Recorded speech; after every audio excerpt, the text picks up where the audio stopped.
Inside Ibrahim Traoré's inner circle, betrayal was growing like a cancer. One trusted cabinet member was secretly plotting his downfall, spreading lies and building alliances to stage a coup. But Traoré wasn't caught off guard. Through a series of calculated moves that nobody saw coming, he managed to identify and neutralize the threat before it materialized. Today, we reveal exactly how he did it and the subtle clues that saved Burkina Faso from another political crisis. The story that unfolds contains unexpected twists and moments of political genius that will change how you view power dynamics in West Africa. The warning signs were there all along, hidden in plain sight. What happens when the person sitting next to you in meetings is secretly plotting your downfall? This was the reality Ibrahim Traoré faced as he led Burkina Faso through one of its most challenging periods. Within his own cabinet sat a man who smiled in his presence while orchestrating his removal behind closed doors. Colonel Hamidou Maranga appeared the model of loyalty. As Minister of Strategic Affairs, he stood beside Traoré during press conferences, defending the government's policies with conviction. His passionate speeches about Burkina Faso's sovereignty earned him respect among citizens and soldiers alike. Whenever foreign pressures mounted, Maranga positioned himself as Traoré's shield against international criticism. Maranga carefully crafted his image as Traoré's steadfast supporter. During cabinet meetings, he proposed solutions that aligned with Traoré's vision, making himself appear an intellectual partner rather than a subordinate. He volunteered for difficult assignments and delivered results that reinforced his competence. The president came to value his counsel, especially regarding military strategy and foreign relations. But behind this facade of devotion lay a calculated betrayal. Maranga's history included service in previous administrations with Western ties, and his education at European military academies had given him relationships with foreign officials interested in Burkina Faso's resources. While publicly embracing Traoré's anti-imperial stance, he maintained these connections through encrypted communications and intermediaries. This betrayal unfolded amid mounting tensions in Burkina Faso. The nation struggled with insurgent threats, economic challenges worsened by sanctions, and political pressures from neighboring countries uncomfortable with Traoré's vision. Food shortages and military struggles created pockets of discontent that Maranga identified as leverage points. In this atmosphere, Maranga assembled his network with methodical precision. He targeted disgruntled military officers overlooked for promotion, frustrated regional administrators, and concerned business leaders. During a private dinner with a regional commander, he leaned in confidentially, saying, "The president's intentions are noble, but does he have the experience to navigate these complex challenges?" The commander noted how Maranga's tone shifted when discussing Traoré, respectful words delivered with subtle undertones of doubt. By day, he implemented Traoré's policies. By night, he cultivated relationships with potential allies. He maintained separate phones and met contacts at remote locations, using military exercises as cover for meetings with officers from various units.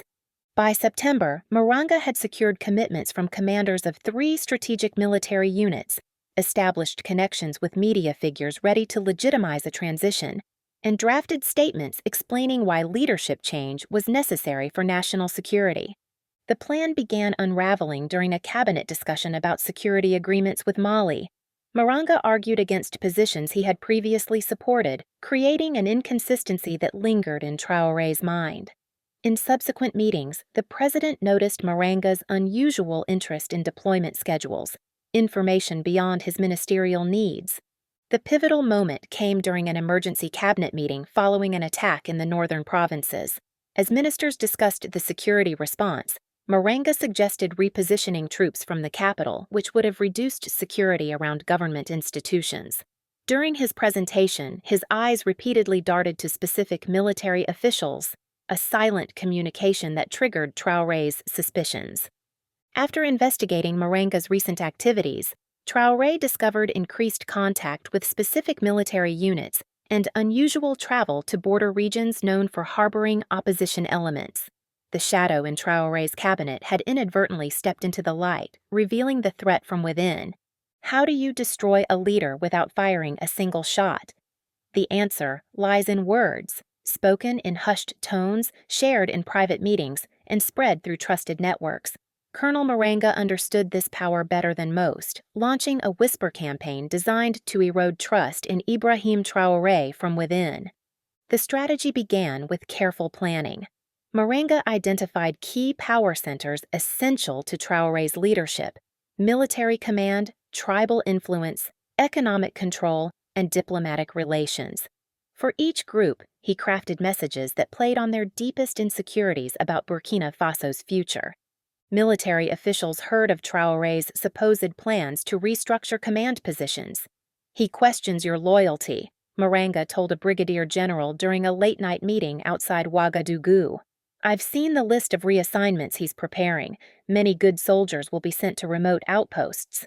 This sparked immediate unease. Career officers exchanged worried glances in mess halls. Conversations fell silent when certain topics arose, and longtime commanders began questioning orders they would have previously followed without hesitation.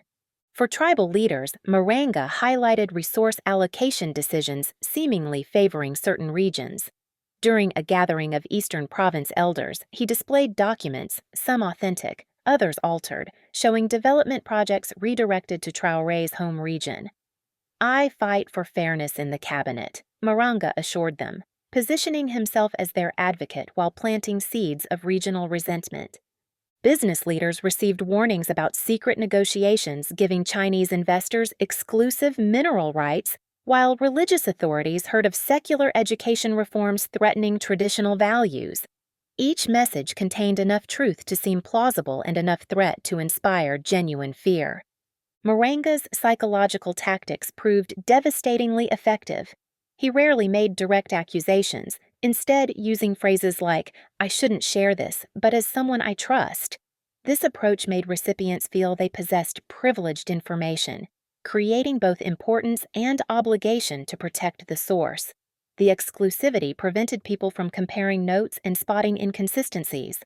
By anchoring misinformation to legitimate concerns like food security and regional extremism, Maranga made each fabrication feel justified.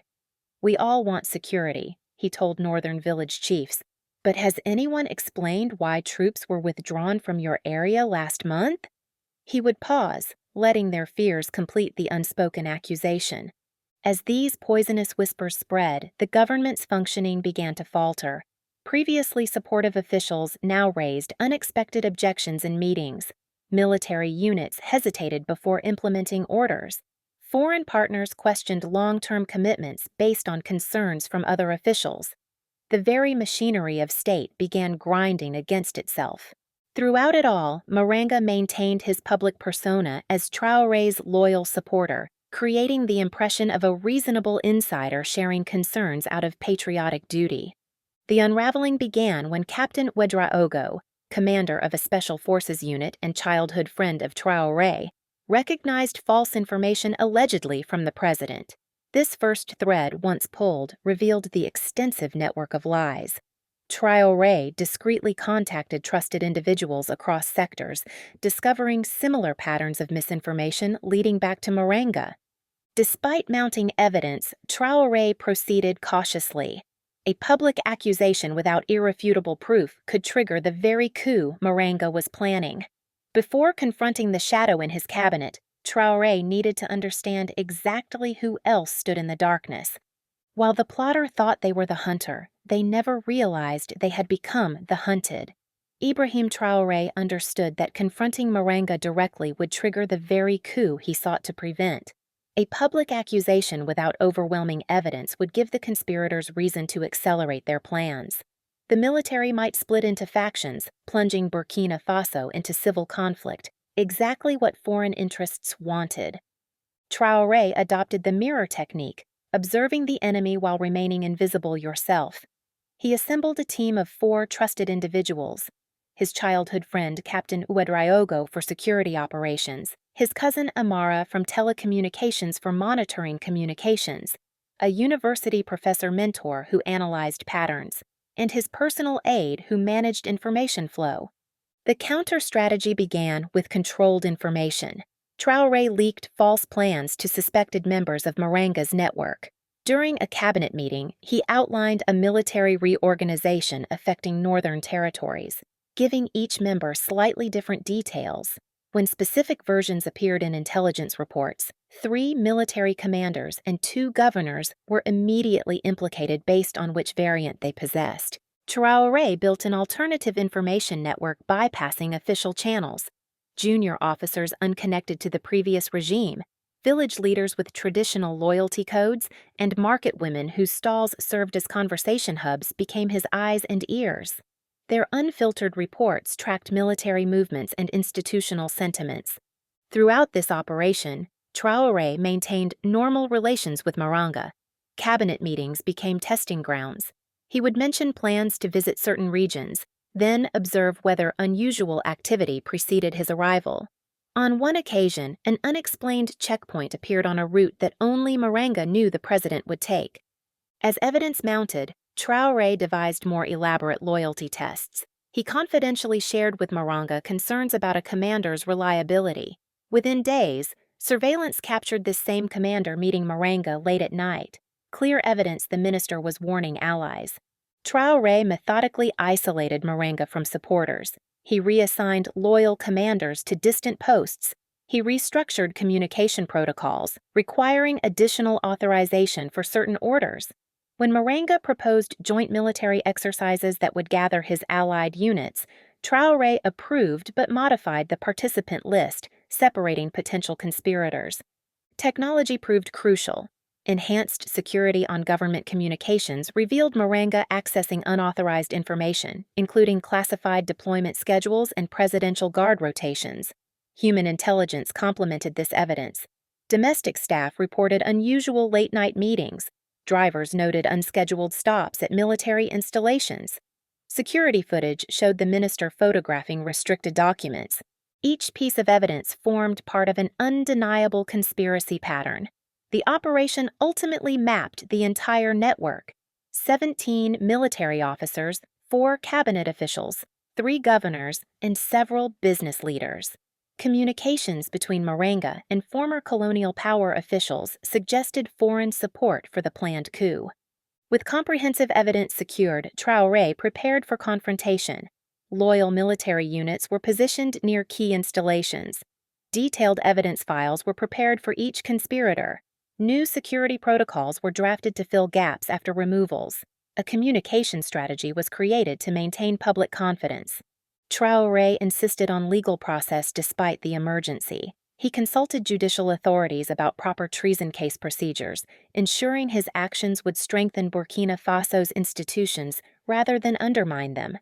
With his counter-strategy complete, Traoré set the stage for a confrontation that would determine the sovereignty of Burkina Faso itself. The most dangerous moment in dealing with a traitor is not discovering them, it's deciding what to do next. Ibrahim Traoré faced this challenge while leading Burkina Faso through political turmoil. He needed to remove Colonel Maranga without creating more instability or giving the appearance of a personal vendetta. The situation required military precision and political wisdom. Acting too harshly might frighten other officials, while appearing weak could encourage future plotters. Traoré chose Independence Day for his countermove, a symbolic moment when national unity peaked and military units would assemble for ceremonies, allowing him to position loyal forces without suspicion. Foreign dignitaries would witness his actions, lending legitimacy to his response. Confronting betrayal on a day celebrating liberation from colonial control powerfully reinforced his message about protecting Burkina Faso's sovereignty. 2 days before the planned action, Traoré gathered 25 key leaders at the presidential compound: military commanders, tribal elders, religious representatives, and civilian officials with unquestioned integrity. Security protocols ensured complete confidentiality during the 5-hour meeting, where Traoré presented the evidence against Maranga and his co-conspirators. The evidence was methodical and overwhelming.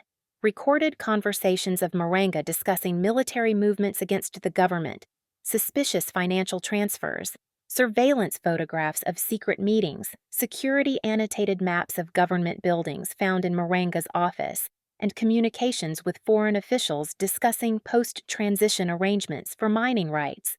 Like a chess master sacrificing a pawn to reveal his opponent's strategy, Traoré made an unexpected move. Rather than immediate arrest, he invited Maranga to a private meeting with only Captain Ouedraogo as witness. In the hushed presidential office, tension hanging in the air, Traoré offered his betrayer one final dignity. "Before I show you what I know," the president said, his voice steady but weighted with authority, "I offer you the chance to speak the truth as a son of Burkina Faso." This approach, deeply rooted in traditional conflict resolution practices, preserved Maranga's dignity while making the gravity of his actions unmistakable. Maranga initially denied everything. Traoré listened silently, then opened a folder containing evidence. Seeing his own handwriting on coup plans, Maranga's defiance crumbled. Within 20 minutes, he admitted organizing the conspiracy but refused to name accomplices. The legal response balanced military necessity with constitutional principles. Traoré invoked emergency powers under Article 58, appointed a special tribunal of military and civilian judges, and included traditional leaders as observers. Different participants received calibrated consequences. Key military conspirators were detained, lower-level participants received conditional amnesty, and business financiers faced asset freezes. During Independence Day celebrations, Traoré addressed the threat directly in his speech. International reactions were mixed. Western concern about due process contrasted with regional allies' praise for defending constitutional order. Citizens demonstrated support, relieved another cycle of instability had been prevented. Traoré transformed the crisis into an opportunity for reform, creating additional oversight for security services, establishing an anti-corruption agency, and increasing transparency in resource management. He introduced stronger protections against external interference, using the conspirators' foreign connections to justify these measures. This political maneuver demonstrated that leadership in fragile states requires strategic thinking that converts threats into opportunities. By neutralizing the plot while strengthening institutions, Traoré showed that protecting sovereignty requires addressing internal weaknesses. His success was evident in how the aftermath united rather than divided the nation, building a foundation for more resilient governance. The true measure of leadership is transforming threats into strength for an entire nation. Ibrahim Traoré used the foiled plot to strengthen Burkina Faso's institutions and national unity. His response revealed more than political survival skills. It demonstrated understanding that power derives from the balance of accountability, traditional values, and forward-looking governance. As Burkina Faso continues toward true sovereignty, this episode reminds us that internal challenges can become foundations for greater strength. Like a phoenix rising from ashes, nations often find their deepest resilience in moments of crisis. True leadership transforms adversity into opportunity, a lesson that resonates beyond borders.